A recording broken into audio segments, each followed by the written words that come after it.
2012 was Facebook's golden era. 2015 was Instagram's golden era. 2021 was TikTok's golden era. 2025 will be LinkedIn's golden era. And what I mean by that is throughout the course of this year and next year, they are heavily promoting creators on the platform. Creators meaning people that post, show up consistently on the platform.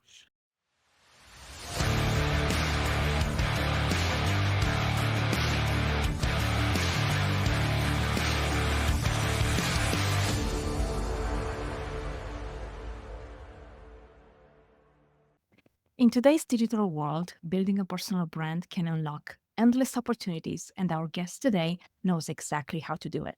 Bradley Rausch has helped hundreds of entrepreneurs double their profits with organic marketing and personal branding. Now, he's sharing his expert tips on how real estate investors can use these tools to attract deals and investors without breaking the bank. But before we dive in, if you're looking for the best kept secret in real estate, it's time to check out Flipping Dirt coaching program. It's hands down the best way to generate cash flow and build your financial future. Learn more at flippingdirt.us. Now, let's get in the arena. Here's Bradley Rausch on the Cash Flow Fight Club podcast. Bradley Rausch, welcome to the Cash Flow Fight Club podcast. We appreciate you coming on today and are excited to talk all things content. Yes, welcome. Of course, I am really excited to be here. Thank you for having me on. Yeah, it's a hot topic. I think it's a wild west of different things going on out there in different social platforms and all of that. So yeah, this will be a fun one. A lot of entrepreneurs and even investors that are using social media to either learn and or find investors and things like that. So I think this will be fun. But maybe before we jump into all that, just give us a little backstory, brief history and how you got into the world of content creation, where you are today. Yeah, 100%. So I started out at the age of 19 investing quite a lot of time and money and resources into working with mentors. Just decided to go that route instead of, traditional college and, academia, things like that. From there, I actually started with a really good friend of mine now hired me as a closer. And just for anybody not familiar, like high ticket sales, closing usually for like courses or masterminds, mentorships, things like that. So I was closing for that. And then a friend of his invited me to be a closer for what was at the time the largest sales B2B sales training organization. It's called Traffic and Funnels. And so I was like being invited to sit at the right hand of God. And I was like, oh my God, of course. I was there for 3 months and then I quit. I saw complete and utter inadequacies in client success and how they prioritize value to the client. And it just was a complete mismatch of my ethics. So completely left that, had no idea what I wanted to do, but I jumped into client success. And I had a lot of background in that from dabbling in it with the sales side with high ticket coaching. And so I did client success. That was my main consulting offer, if you will. I work as a kind of a fractional integrator, fractional CEO for different companies between 2020 and 2022, worked with probably a dozen different companies, somewhere between the 500K to like 1 million top line range and helping them scale up until 3 to 5 million, where it's like you need to build out that next level of team and things like that. That's the area I like to play in.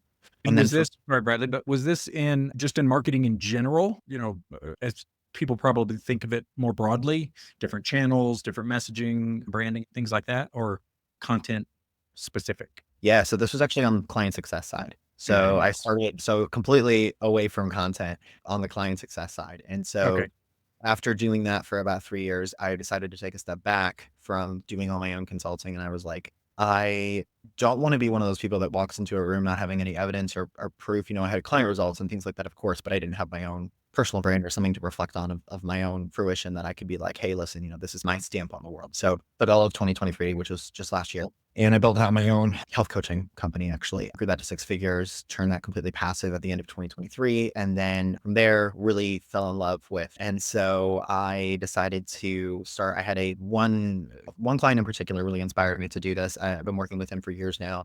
He is crushing it he's a real estate investor out in California. His approach and quality of his content and the way that he provides value to his audience really inspired me. And I was helping him a lot with the content side as well as investor relations and client success. And so in consulting with him. And so I decided, I was like, hey, you know what, now that I have built up my own, here is what I can do type of thing and my own business with my own name. I was like, you know what, I love content creation, really have found a passion for it. So that's what I'm going to dive into. And so I took that and I took the niche passion for real estate and I combined the two. So since rebooting my consulting practice, I work now specifically with real estate investors, a couple different brokers, but mostly investors, specifically on LinkedIn. But we also do a little bit on Instagram to completely build out their organic presence. Can do ads, absolutely, but organic is going to be the one that has absolutely the outsized ROI, which we can, of course, get more into. But organic is on LinkedIn specifically to help facilitate better conversations, higher quality leads, get more people on the door, scale an actual offer on LinkedIn, and then, of course, take that to, landing new investors and getting more deals. So that is what I do currently. So very long story and lots of different stops, but that is where we are. As with most of us, there's Yeah. a lot of nuance in our journeys and our paths. I love that. I really like the fact that you intentionally started out with mentors and coaches and looking for guides along the way, as opposed to getting into formal education and doing things. I think a lot of your generation, the value equation of a formal education is really at this inflection point. For sure, it's there in certain disciplines if you're going for, higher level doctor, lawyer, engineer, some things that need that structured training. But in a lot of cases, I do think just hitting the streets and getting some real world education can be as good or more valuable than spending 4 or 5 years in a traditional university situation or something like that. So yeah, I like that. Yeah, well, there's a lot of, it was harder. I won't lie. It was harder at first to justify it internally, if you will, but also, of course, there's those conversations with family and friends where it's, you're not the school, like what? So, which has forced me to now have a couple different stats, at the ready for people, ammunition.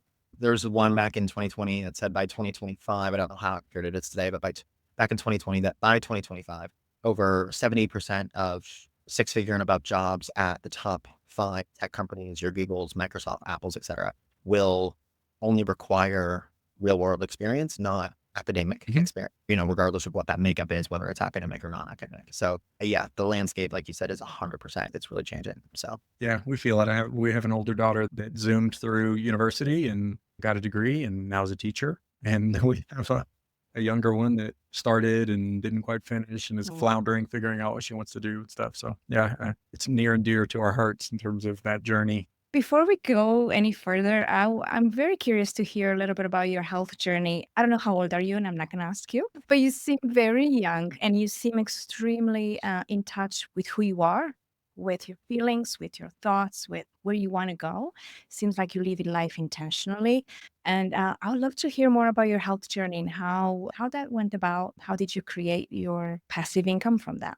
yeah, absolutely. Well, that is one of the biggest compliments I could ever receive. So thank you. I really appreciate that. Very nuanced and long story short, I was actually diagnosed with a pretty rare intestinal disease when I was 19, 18 or 19. That's forced me to become educated very quickly on a lot of what are now hot topics of gut health, functional health, metabolic health, things like that. And I really had to take the application in my own hands, not to get to kind of nuance here and things like that, but actually as a gay man, having that difficulty in my life at that time was really a identity crisis, if anything Mm. else.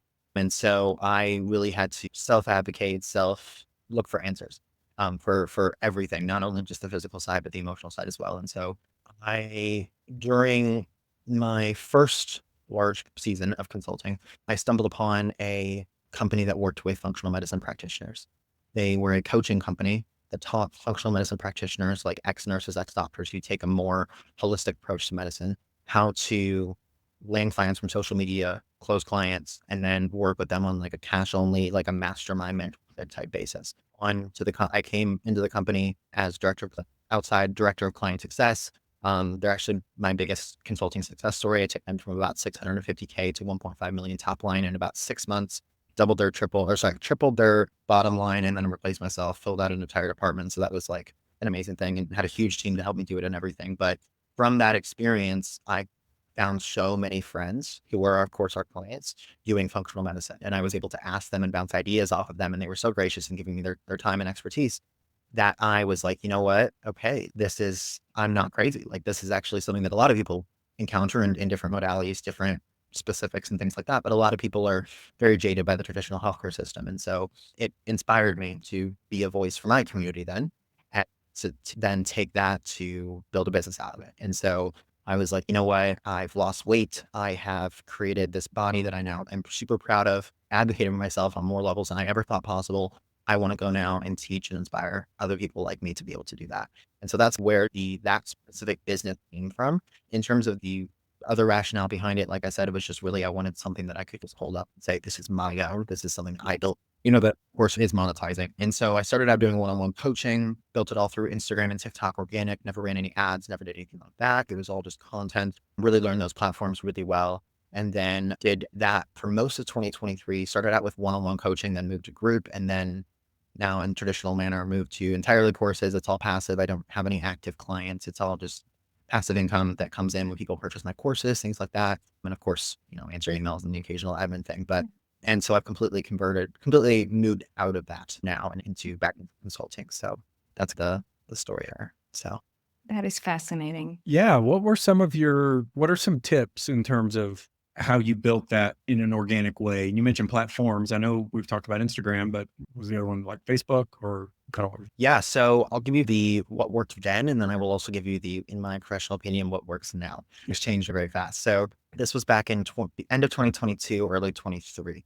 And at that time, TikTok was the number one platform to create content and get viral engagement on. So there's a difference between, of course, when you can create and publish a piece of content, but then of course, what's going to happen with that after you hit the publish button. So from both of those perspectives, TikTok was the best place to be at that time. Since then, unfortunately, I believe it was at the end of 2023, early 2024, so just about a year ago, with all the political issues that arose with TikTok and of course data privacy and all of that, but also the introduction of what's called TikTok Shop, which you can get into it if you like, but long story short, it's basically QVC and Amazon on TikTok. It's an e-commerce platform on TikTok.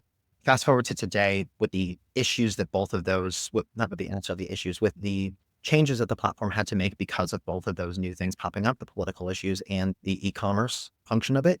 Now TikTok is to be quite frank, completely useless platform when it comes to organic content, because the only piece of content that get any traction are those that are promoting a physical product. So if you are listening to this and you have a physical product, get your butt on TikTok, because it is the best place to be. I would even argue it's even better than Amazon at the moment, but that is the only thing that it works really well for. So at the time it was TikTok. Now don't do TikTok. Instagram is still absolutely a great go-to though. Those are the two platforms that I focus on then, is Instagram and TikTok. And when I say focused on, what I mean, just to give some context there, both then and now, the best way to grow the way I like to put it is into kind of an account to get over that 1,000 follower hump. I always like to look at the 1,000 followers as like, you're over that. It's okay, cool. I have this account that maybe has some raving fans and some people, versus under that, I'm just trying to pick it up out of like nothing. So to get from 0 to 1,000 followers, what I would recommend to somebody then and now, this hasn't changed, is you really want to make content that is very short, very precise, what I call it B-roll content, where there is text on the screen that takes longer than, let's say, 5 seconds to read. And this is like super detailed and nuanced, but it takes longer than 5 seconds to read. The length of the video in total is, let's say, 4 or 5 seconds. Okay. There's some B-roll going on in the background. So B-roll from language from movies, right, is like shots that aren't directly indicative of the text or the verbiage of what's going on or what's being said. So you take B-roll shots, that can do anything. You can do you walking on the street. You can do a sunset. You can do cleaning your apartment, literally anything. When you take that content, you layer over text. And the key here is that the text on the screen takes longer to read than the entire video itself. So what that will do is that will indicate to the platform that, hey, this person is rewatching this video. And if you're listening to this right now, I'm air quoting rewatching. Is rewatching this video. That is a spike in the algorithm on both TikTok and Instagram to indicate to the algorithm, hey, this person really loves this content. We're going to show them more of this person's content, and we're going to show it to other people. Wow, this person's rewatching the whole video. Of course we are. So it's a backwards way around. Now, the caveat here is that you have to be very good at copywriting. So if you're somebody who is maybe really good at text and you would like a way to get into video or a way to get into these platforms, that could be a really good way to do it without having to get on and talk and show your face and voice and things like that. That could be a really good way to do it. But it's also what's very effective for scaling to and past that 1,000 mark.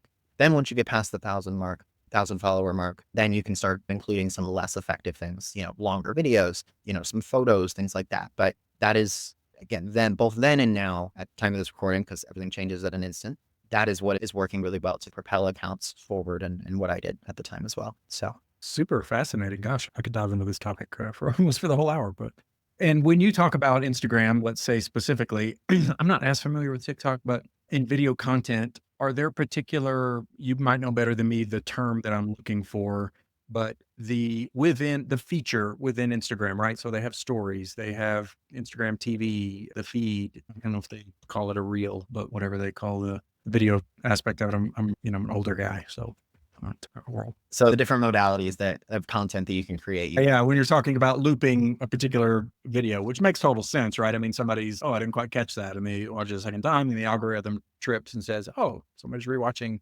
this video. Yeah. Uh, So that's a great question. So that is what is called a reel. So there's 4 different types of okay. content you can create with Instagram. There is stories, there's reels, there's videos, and then there's photos. Photos and videos are going to fall into the not very effective category. Reels and stories is what you want to prioritize right now with the current Yeah, at the algorithm. time of recording, which is Time 2015. of recording, exactly. Exactly. Check back tomorrow and it might be totally different. So yeah. Okay, got it. Yeah, that's cool. And I just want to rewind a little bit. You were talking about being effective if you have a physical product. Could that be a digital product? Did you mean just a product in general, or is that literally a physical? Literally only a physical product. So the way that it works is that TikTok has created, and there's even, I can't confirm this, it's just been a rumor up to this point, but there's even word that TikTok will be integrating with Amazon to actually be able to show Amazon products links on TikTok. But essentially how it works is that for anybody in e-commerce that's listening, how it works is that you will upload your product, all of its information, shipping details, etc., basically the Amazon FBA style stuff into TikTok's backend. Then it will show up as a product that either you or anybody else can sell or make content for. And then you can, of course, offer a commission to creators. So what a lot of people are doing when they're starting out on e-commerce, or they have a new product or they want, to go viral, things like that. An example is actually I have a friend of mine in the men's coaching space, and he put called a shadow work journal, like a physical journal on Amazon, on TikTok to promote his high ticket coaching program that he talked about a lot in the book. And then of course used that as an upsell opportunity to the program. And he uploaded it on TikTok shop and then got some other creators to start making content about it. See, that's the great thing. You don't even have to make your own content. You can let everybody else do it for you. And he offered I think he offered a 40 or 50% commission on it, which is pretty obviously very healthy. And so he was making all these, after commission payout, $8, $9 sales. He put it on there for $18 or something, $8 or $9 sales. He was getting paid, little chunks as they were coming in, some little passive income to get free leads for his high ticket coaching program. So there's a lot of ways, not only for just pure e-commerce, but also integrating with a lot of different offers and a lot of different things. There's a lot of ways to pair that together to make it really effective and just use the platform for what it wants to be used for right now, which again, it's rewarding people that make content about products. Yeah, I think that's the main thing with all these platforms, right? They have a mission, they have a goal of sorts, as you mentioned, those change from period to period or whatever, right? They're promoting video, they're wanting to integrate with e-commerce or whatever, and so I think it is pretty wise to tap into. I've heard this from multiple different sources that if a platform's promoting a certain feature, get in on that feature because that's what they're pushing in terms of reach or things like that. So yeah, that's great. Absolutely. And I also think it's a really important skill too, just to add to that, it's a really important skill to be able to move value in content throughout different modalities, right? From text, video, B-roll type things, right? I talk to, specifically in real estate, I talk to a lot of investors that they're really great at text. They're really great at email newsletters, and they're great at the long LinkedIn posts and things like that. But I'm like, just try getting into video, because not only is video, which we can get into this, LinkedIn is very much prioritizing video. To your point, what platforms are prioritizing right now? LinkedIn is pushing out video a lot more. Get into video, but just be able to sharpen the skill set of just being able to take the value that you give and put it into different modalities is really important. I totally agree. I think that's a great segue into what you do today, right? So you've niched into real estate and content. I think earlier before we started recording, you mentioned primarily LinkedIn, but you also spill over into other platforms, Instagram, the primary one. But let's drill into that a little bit. So we're in real estate, and so this is our own personal masterclass. Maybe we'll ask some good questions here. But why real estate, or what pulled you into niching into real estate, and in particular LinkedIn? What was your thesis there in terms of getting in there? Yeah. So 3 things come to mind. Number 1, a very now good friend of mine, but client for many years. One of my first clients was a real estate investor. He's based in California. He does amazing work in provides a lot of value to his audience, his community through his organic content. You don't see that a lot. And so I originally joined him to help him with something completely different. And now I take care of all of his marketing for him, just seeing what he did and his kind of his mission and his value behind it.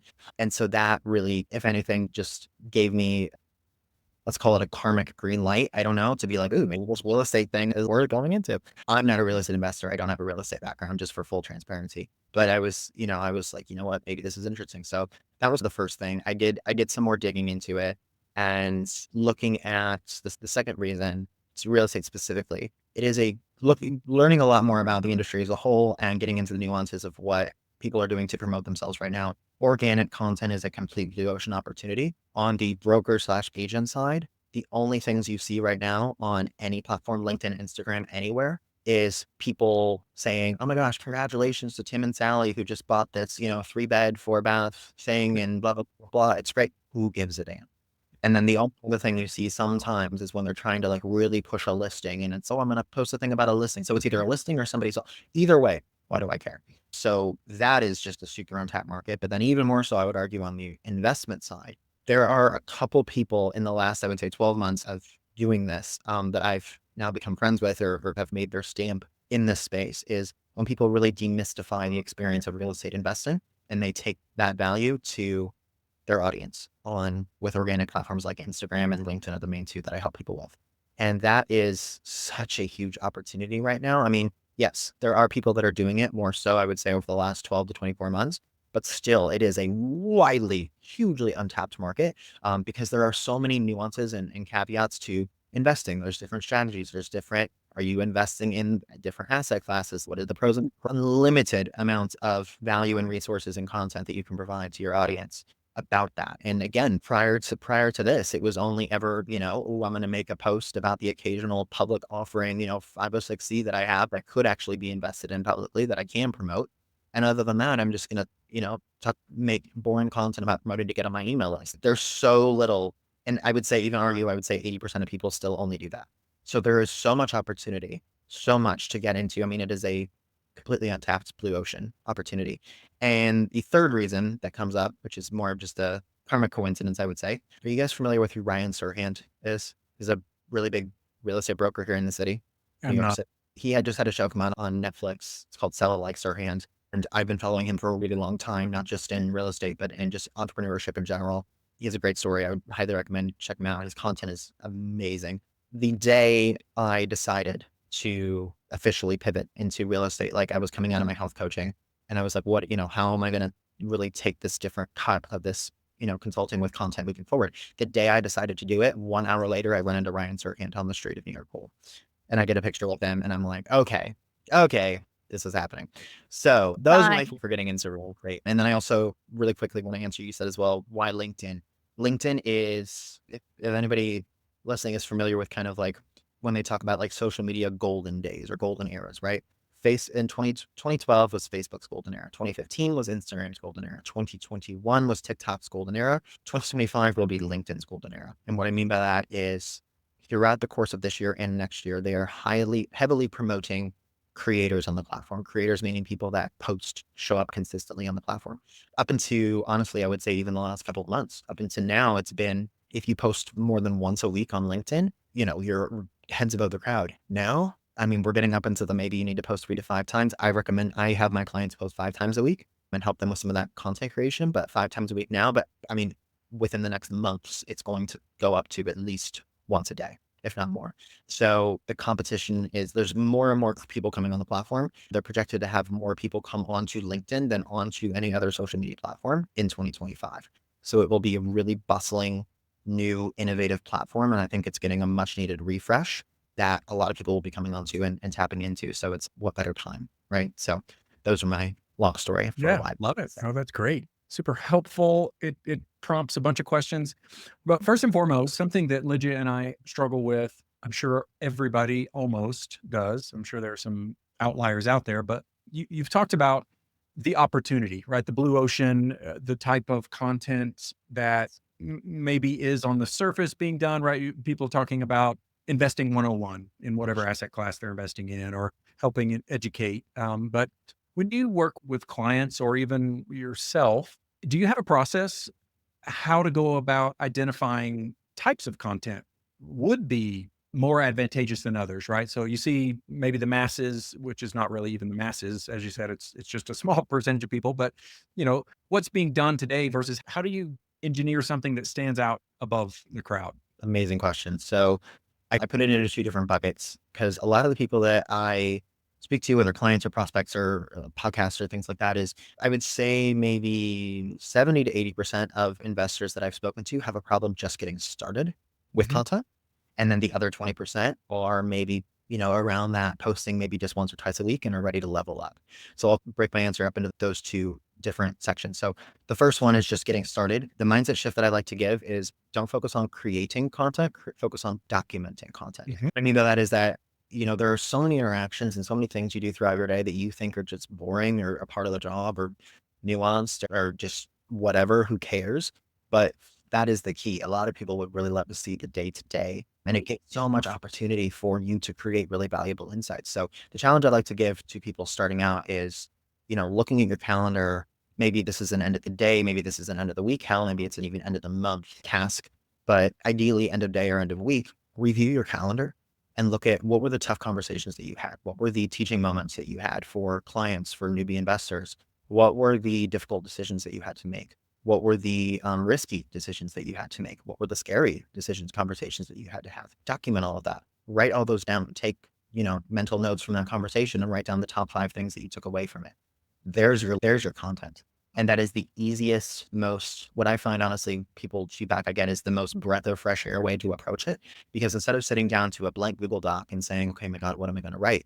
No, just go back to your calendar. Like, what has your life been like? What has your life been like? What are you doing on a daily basis? Document the most, let's say categorically entertaining parts of your life. And again, you might need to give yourself a little kick in the butt to say, there are parts of your life that are entertaining because, I'm sorry, you're dealing with multi-million-dollar deals. You're dealing with, shitty contractors. You're dealing with employee issues. You're dealing with this, that. I mean, there's so many things that you're dealing with that, again, you probably don't look at as a big deal, but there are so many learning lessons in there. And if you just give yourself the opportunity to see that for what it is, there's a lot of content that can come out of that. So that's my advice for people just getting started and want to get over the hump of posting just anything in general. For people who are ready to level up, maybe they've got a consistent kind of, they've got a consistent input of content going, but they're ready to level up. Advice would be two things. One, everything I just said on the documentation that will help at any level you're at. But number two, more importantly, specifically with LinkedIn, LinkedIn is a platform that is primed itself on partnerships.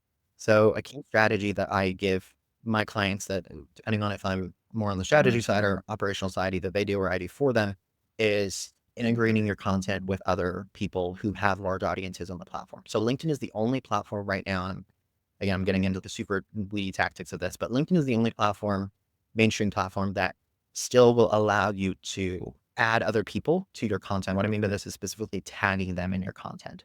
So if I were to tag, either one of you in my post that I would make right now, what that will do in LinkedIn is it will show that post to my audience and to Mm. each four audiences as if you created the post yourself, right? Which that now obviously, just transparently, that can obviously be dangerous because what if I'm tagging you in something that you want nothing to do with or things like that? But you get the point. It's still very powerful. They might change it sometime in the future, but again, at the time of this recording, that's what we have. So what I usually recommend is if you have a really healthy stream of content going and you're ready to level it up, look at what other people on the platform have similar audiences or parallel audiences to you that you could draw from on both sides. You want it to be a win opportunity, of course, not just be selfish and for you. So what other creators' content could you publish, could you promote, could you partner with, and vice versa to add mutual value to both of your audiences? And figure out ways that can help you create more content. Maybe you do a podcast episode together, you cut up the clips, and there's more video content for you.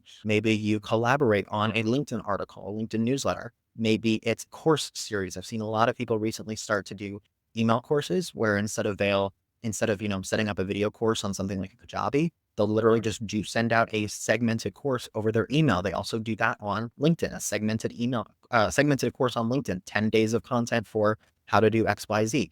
Maybe you collaborate on that. There's so many different opportunities to integrate another really good up and coming creator into your stuff that will help share those audiences and then will help, of course, move both of you forward. I mean, I won't lie. LinkedIn is a very difficult platform to scale on, which is why I always recommend once you get to that level of consistency with your content, bring other people into the fold because it is very much a sharing game. You have to know how to share well with others to scale on and effectively on the platform. Is that something you recommend working offline and getting the agreement beforehand and then working a content before you start, tagging and leveraging? Or can it be just as easy as, if I enjoyed certain post of yours and tagged or even reposted, or I don't know, is there an etiquette that should be followed? Yeah, no, that's a great question. I mean, like I said, like you're alluding to is there's Like if I just definitely tag Justin Welsh and say, hey, I love exactly. It's like can be, I don't want to say dangerous isn't the right word, but obviously there's, you don't want to be tagged or associated with stuff that you yeah. don't want to, that's obvious. Yeah, spammy, scammy. Yeah, exactly. You're just Exactly. And doing it to get extra views and followers and stuff. Yeah. exactly, Yeah. exactly. So, I mean, first and foremost, I would say 100% make sure you have the person's permission, of course. In terms of, formalities of contracts, things like that, I personally don't. I'm sure there are people out there who do, maybe especially if they have a very large following. Or, of course, if you're going the next step of actually getting, paying somebody to reshare your post or to tag you in one of their posts who have a substantially larger audience than you, and you're, having to compensate for them to do that, then of course, you get into kind of the legal stuff of that and what's the details there. But just, there's been a lot of people that friends you make through LinkedIn or just, general connections or people that you get connected with because somebody else said, hey, it would be great to connect. Like those types of things, I'll be honest, usually a LinkedIn conversation, quick DM conversation about, hey, would love to share your most recent post. Is that okay? Hey, would love to tag you in this post that I made talking about a piece of content that you did on XYZ and why I thought it was so great. Hey, can I tag you in this post of my top 10? I actually have this post that's coming out next week that I wrote yesterday. Hey, can I tag you in my top 10 list of people to follow for XYZ? In my case, I actually made a post with the top 10 LinkedIn creators that I'm most excited about following in 2025. So it's like things like that. So yeah, making sure that it's very amicable, obviously, and it's all on good terms and things. But there is also, I will say, there is a lot of opportunity to, I don't want to say monetize, but very much take advantage of the partnership and use it to quickly scale audiences. So Yeah, I have heard that as well. I mean, I know there are professional content writers, and I don't necessarily want to use the phrase of pod, but if there's an agency and there's four people working as content creators in the agency, then they're naturally going to like and comment and engage on posts and get some extra boost. Yeah.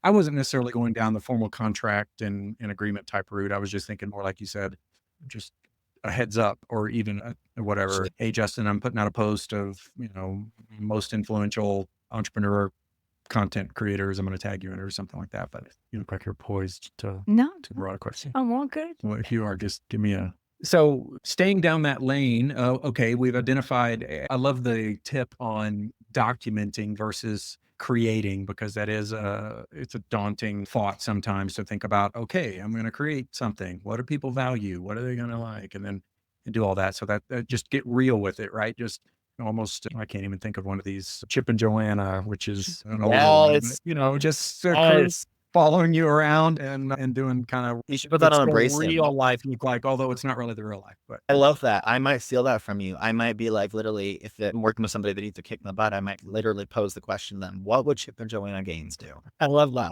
I couldn't think of a more relevant. No, that's right. Because no, it is. They give the energy that you want. Yeah. They give just such a wholesome energy to it. Yeah. They're And it having is, fun. They're joking around, doing little skits Yeah. or whatever. Okay. We got to play off that. All right. Note to self. But beyond that, so you've mentioned video on LinkedIn, which I have heard for the last, I don't know, 6 months, right? That it's coming. And I think there's, I've even seen on my mobile app, there's an actual video feed button. I haven't quite seen it on my desktop app yet, but early 25. It will be okay. coming.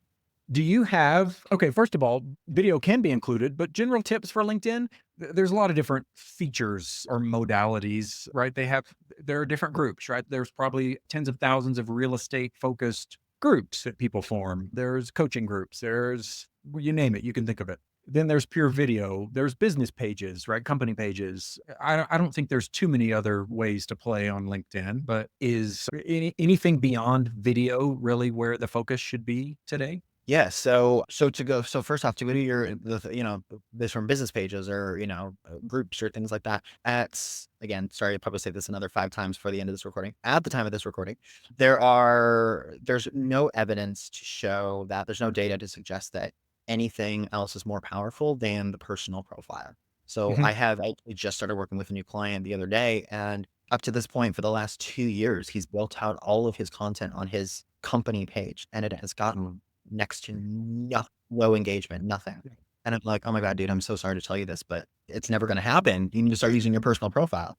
And then we had, the conversation about, "Well, I wanna have my own kind of, content or maybe separate from the business." I'm like, "But that's the point." And this is the point here is like, you want a face behind the business. As this is the economy of choice, as I can't coin that, heard that in a bajillion different places. For everything that you do, you have a choice for what you purchase and who you work with. There's literally almost nothing you could encounter or something you need to get, absolute problem you need to solve where you don't have a plethora of choices. So in an economy of choice, you go with who you can trust more. How do you get them to trust you? You show who's behind the business and you show who you are. So integrating the personal and the professional together is how the fastest growing companies are scaling, whether private or public right now. So taking that mindset back to your question of like the tactics of what do you do and how do you do it, and with content, always a personal profile at the time of this recording, LinkedIn groups on a tactical level, groups, business pages. There's really no data to suggest there's anything like super hidden there that would be really amazing. You can absolutely start a group if you want, if it flows well. But to be honest with you, if you wanted a place to really gather more information about, your best kind of raving fans, your best prospects, I would just do an email list. It's way simpler. So that would be one of the biggest things in terms of, again, just a general philosophical thing with content and with social media in general. I always get my clients to prioritize moving your best, warmest leads off of social media as soon as humanly possible, because you're putting your eggs in somebody else's basket if you leave them on LinkedIn, if you leave them wherever. So whatever that looks like for you, most times it's an email list, sometimes it's a Patreon, a subscription, maybe it's a WhatsApp group, a Discord group, whatever it is. Get them to that next level, not to sell them yet, not to do anything with them as a next step yet, but literally just to say, "Hey, cool. I've identified you as somebody that I want to get to know better. That could be great for my business. I could be great for yours, whatever this is. I want to just essentially network with you on a deeper level. So let's do that." So that is the pose that you want to take with that. In terms of how that works, the best way that I've seen to do it is you just have a really kick-ass free resource. And the standard I like to set for that is have a free resource that's better than your competition's paid value. If you can do that, you will have people grabbing for your free resource more than you can handle. So use that free resource to exchange for that kind of deeper, for, more contact information for them, obviously to put them on an email list or to get them on a, Patreon or whatever it is. And then lastly, just in terms of kind of style of content, and like we were saying, video, I mean, listen, at right now, text and photo post, the traditional, text, and then you've got, the photo with it, and then you got to go to see more text. Those posts right now still perform just as well as video. Actually, those posts right now do still perform better than video, but it Mhm. is blatantly clear both from research that has shown how video has climbed in engagement, but also from LinkedIn directly is what they've said. That will not be the case for much longer. So I think the biggest thing is, again, just get a consistent level of inputs in. That's the biggest, whether that's photo, text, video, smiley faces, doodles, whatever you need to do just to be consistent, do it. And then once you're to that point, the next level I would recommend, I'll be completely honest, would be video. And if that means maybe you need to do some of that B-roll stuff just to start to ease your way in. Maybe that means you need to have somebody putting different photos and imagery on the screen while it's your voice going in the background until you get more comfortable with it. That's fine. There's a lot of different ways you can cut it, but at the end of the day, if you can do video, if you can either execute on video or learn how to execute on video with LinkedIn, and of course, obviously with Instagram, because Instagram is a video platform, that's just the plain truth of where the platforms are at right now. Might not always be that way, probably won't, but that's where we're at right now. So Yeah, for sure they evolve. Are you seeing video trends in terms of what makes a successful video? Landscape portraits. I see people bringing their TikTok videos over onto LinkedIn and just up to the platform. I see people doing little skits with themselves, talking on both sides of the car. Hey, what are you doing? Are you picking up on anything that's maybe having more success than another, be it the format or even the content? absolutely. So first and foremost, with the formatting itself, always in vertical, not only because obviously you have the mobile, right? And scrolling, and that's of course easier to see on scrolling and mobile, but also just from a repurposing perspective as well. You can also then, like you said, take that content and move it to any other platform as well. That of Mhm. course is vertical. I would always do everything in vertical. In terms of a content, the content itself, I want to actually shout out another creator on LinkedIn she is the most incredible LinkedIn specific content creator I have ever seen, hands down. Her name is Sarah Yui, Sarau. She started out in corporate sales. She started making video content on LinkedIn about being in corporate and sales and cold calling and stuff like that. And she completely blew up and changed the game. And now she just started her own consulting practice for LinkedIn, for not specifically for LinkedIn, but for content in general. So I preface that by saying everything I'm about to recommend actually comes straight from her. So I can't take credit for it. But so she's incredible. But biggest things I would say is, there's always this wall or feeling that you have when you get on LinkedIn that you need to put on the suit and tie before you go to type and you go to do anything, right? Take that wall down. People don't want to see, somebody sitting in a, thing, suit and tie with the glasses and the whiteboard and the presentation behind them with the perfect green screen and the pretend like it's Instagram, pretend like it's TikTok, pretend like because that is actually what it is turning into. Even when you're in a professional setting, which obviously most of the people listening to this are, and you're using LinkedIn to network and get clients, don't put those professional glasses on because nobody wants to see that anymore. Maybe 10 years ago, but not now. So that is just a general mindset thing. On a more tactical note, 30 to 60 seconds tops videos are performing the best right now. Again, it may change. If anything, it'll probably get shorter. So I would really try and work on getting 30 seconds is what I usually recommend is just if you can get it to 30 seconds, amazing. If it goes a little bit longer, life goes on. So if you can get it to 30 seconds and make sure that you have a really cohesive point within 30 seconds, that's the goal. And then in terms of, again, copywriting is going to be essential here. Everybody has a different flow of if they like to script it out before word by word, if they like to have bullet points, if they like to just turn on the camera and press go and see what comes out, whatever works for you, that's totally fine. But it's just the reality that people who have a really good copywriting mind are really going to flourish with video content as they always have. Just again, to be able to really get that hook in and really be able to have everything flow really naturally. There's a lot of people out there, again, Sarah's a great example, but there's a lot of people out there that you can emulate after if you're lacking in that skill, or if you're like, ooh, I would really love just something to get ideas from or take inspiration from. So, or those would be a couple things on the tactical side. Writing down Sarah's name here so we can emulate her.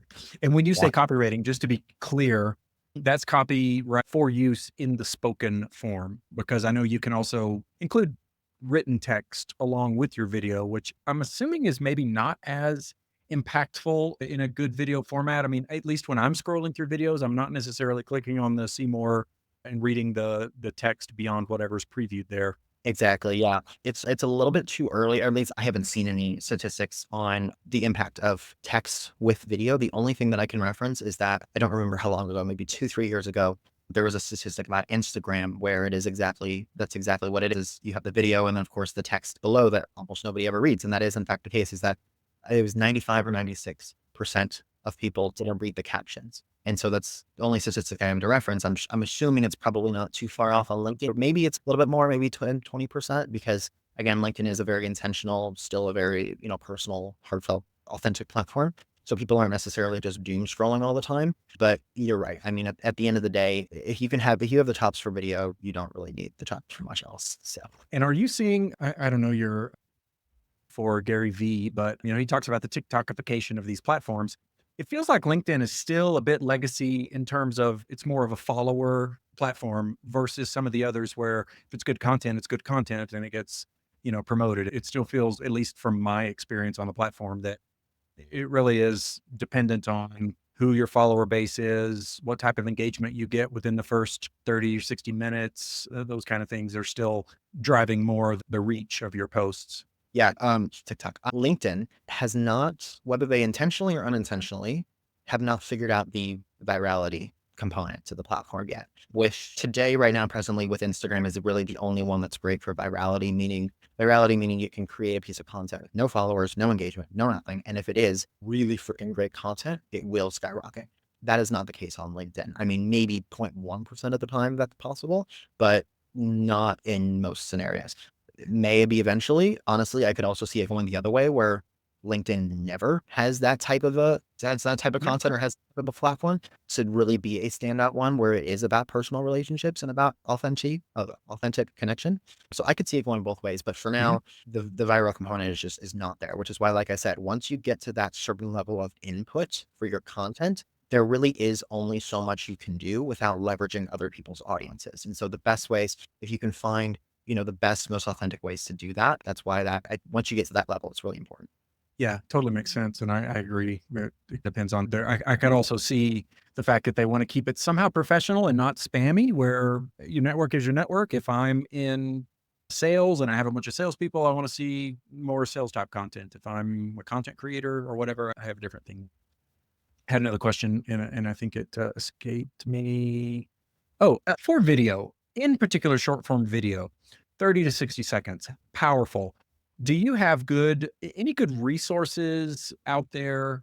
Because that's an art form in and of itself. I liken it to short stories or poetry, even, or whatever, right? I mean, you're distilling something down into short time window, but you want to make a powerful impact. And so that's really hard to do in a good way. Are there good, do you follow people or have you read books or different people that talk about exactly that, like storytelling for short form? Such a great question. There are, unfortunately, there's nobody coming to, other than, I mean, Sarah, her content is a little bit longer, usually in like the 2 to 3 minute range, which I think is just more of a branding choice than anything. She's already made it on the platform. She doesn't need to worry about engagement.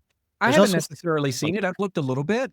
I mean, there are people that talk about, how to make a good YouTube video, yeah, the basic elements of a good story, right? You have this arc of a story that is a little different from platform to platform, but oh, nothing. I haven't seen anything specific to here's how to make a good 30-second video. I mean, it may not be realistic to even think that there is a formula for, right? Because every little story's got a bit different, but there could be a certain arc to, like you said, lead in with a powerful hook, then keep the engagement for whatever. Make sure you're making your point, not a bunch of fluff or going off. I have a tendency, I want everything to be nuanced and I want to talk about all these different aspects of things. yeah, no, exactly. No, what I would say is this, three things. So like you said about the hook is where you should spend, some people argue as high as 80 to 90% of your time, because if the hook's not good, nothing else matters. Mhm. So again, that's where that copywriting brain comes in.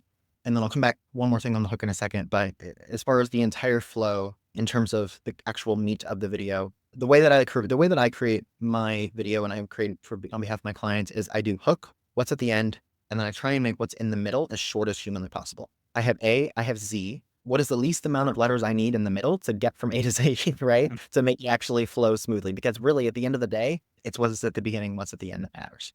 So, looked at the hook, and I'll come back to that for one thing in a second. But at the end, my recommendation for people, especially on a platform like LinkedIn, where it is very person to person and authentic connection, you should have a CTA in maybe 20%. And that's even high for some people, 20% of your content, whether video or text, just because you want to present as value. You want to be forward facing. You don't want it to be, hey, tit for tat, quid pro quo. Like you don't want it to, you don't want it to be like that. This is a total, I can't take credit for this. This is a total Alex Hormozy thing, but it's like literally give so much value that it's like you give more value in your free content. What it says, give more value in your free content than your competitors give in their paid. And that's how you win. Jab, right, hook concept, right? It's this Exactly. Yeah. Really, I think CTAs are way overdone. Again, that client that I just brought on, every post at the end of it had a CTA. Join our thing to get a free call for blah, blah, blah, blah. Yeah, some people have almost a footer that's just, Yes. forever at the bottom of Mhm. every post, follow, like, subscribe. It's actually on a really, really nuanced note, but I think this will actually be really helpful. Footers on LinkedIn are actually, and text posts are actually really amazing, but you have to do it the right way. Do it in a way where you are either tagging, you can tag yourself to say, follow me for more content like this. I actually do that in all of my LinkedIn Oh, I content. have seen that, yeah. Yeah, tag people that maybe inspired the post. Shout out to so and so for inspiration. I do that with Sarah all the time. Shout out to tag people that inspire the post. Your hashtags can go there, absolutely. If you have maybe a free resource, again, a really kick-ass free resource that you're pushing, the link to that can go in there. You can do it in a way where it comes off as it's almost like this table of contents that people actually want to read, right? Mhm. When people skip over. So that could be really important. Back to the hooks thing for 1 second. Actually, I'll share this with you guys at the end of this. And if you can link it at the show notes and things like that. Buddy of mine back in, oh God, it was just either 22 or early 2023. We were both working. He was a CSN that I had hired for actually that health coaching company that I mentioned. And he's a really good friend of mine. And we were both really into video content creation. And we're like, you know what? I'm sick of always having to think of a hook. Knowing the hook is the most important part. I'm sick of having to try and scroll through TikTok or Instagram or whatever until I find something that inspires me or that I could use as a hook or copy from somebody else. So we took it was like a month-long project. We took at that time like all of the top trending videos, and we took our 100 and something, 20 or 30 favorite hooks from all of those videos, and then we cut out the context of it and we put it all into like frameworks, word, blank, and then you Mhm. have the words in. So it's like you can fill it in on your own. And I have that as a resource that I give out to my clients and in some of my coaching calls. I'll give that to you guys. You guys can link it below if you'd like, but it's literally just a Google Doc that I put together. We've been using for the last like, 2 years, and it's full of just freaking amazing hooks. So if anybody listening would like to check that out, give that Yeah, for over. sure. Yes, That'd be thank great. you. Do you mind? I don't know if it's at the right time now, but do you mind elaborating about what you offer and how do you help your clients with content Yeah, creation? absolutely. So, like I said, I work mostly with investors. Do have a couple brokers clients, but mostly for real estate investors who usually, I would say most of the time, they're at that point where they have a pretty consistent deal flow coming in. They've got a pretty loyal following in terms of maybe it's a set amount of people that are always investing in their deals. They've really reached a point of stasis in the business where I could take it to the next level, or I could just let this go, let this run itself for the next 5 years and then retire. Right? It's at that point. And or somewhere along there. And they're usually questioning, it's, well, what do I do next? Or how do I add another layer to this without making it super complex? Because usually the quickest answer is something, a lot of people talk about ads or, hosting like a shitload of networking events or things like that. That's where I step in and usually have the conversation of, listen, how about a personal brand? Personal brand is an insanely leverageable asset that you can use for literally anything. I mean, I've seen people do personal brands for, as little things such as finding leads all the way up to I have one investor client in particular. He literally leverages the brand that we have built for him on LinkedIn to raise more capital from investors because listen, this deal is going to happen because I have this amazing freaking network. So you better invest now, right? It's like he uses it, and so it's just such a powerful thing. And this is totally something that I say in a kind of a cute, but also in a genuinely dead serious way. Personal brand is the new website, right? It's like back in, I would say 2010, 2015, if you didn't have a website, who were you? You don't have, now people want to see your LinkedIn. They want to see your Instagram. They want to see your social media. They want to see how you present yourself on an active basis to the world. So that is essentially what I do is I help real estate investors with building out a personal brand.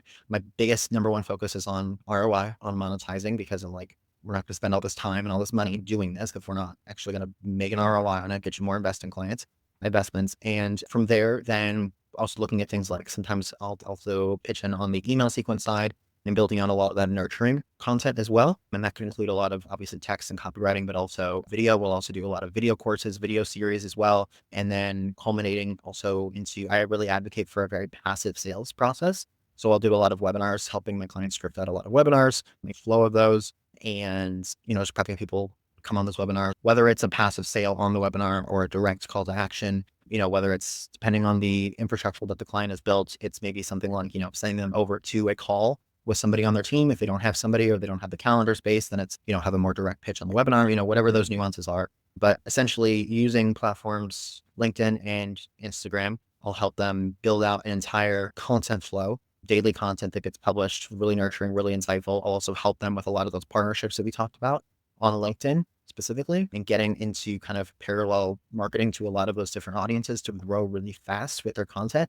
And then helping a lot with the nurturing process with email webinars, things like that to kind of have the entire funnel flow. So that is what I do. Nice. Wow, that sounds great.